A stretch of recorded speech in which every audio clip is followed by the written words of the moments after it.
كنت عند واحدة صاحبتي وابنها كان عنده دور برد بسيط، يعني كحة خفيفة وسخونية. فجأة راحت جابت مضاد حيوي واديتهوله على طول. قلت لها هو الدكتور اللي كاتب ده؟ قالت لي لأ، بس دايما بيريحه. بعد كام يوم الطفل تعب أكتر. مش بس كده، بقى بياخد أنواع أدوية أقوى وما بقاش يتحسن خالص وحالته اتدهورت على الآخر. حرفيا الولد كانت حالته صعبة جدا جدا.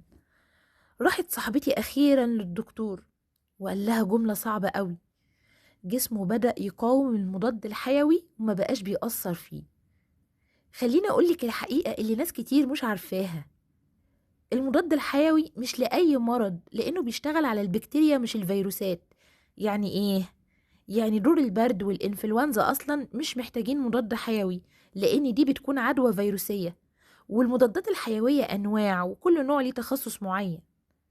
ما تديش مضاد حيوي من نفسك، لأنه بيضعف المناعة وبيخلي الجسم يقاوم العلاج بعد كده، وبيبوظ البكتيريا المفيدة في الجسم.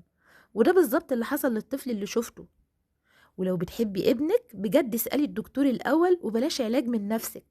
ولو عجبك الفيديو يلا بسرعة اشتركي في القناة عشان يوصلك مني كل جديد.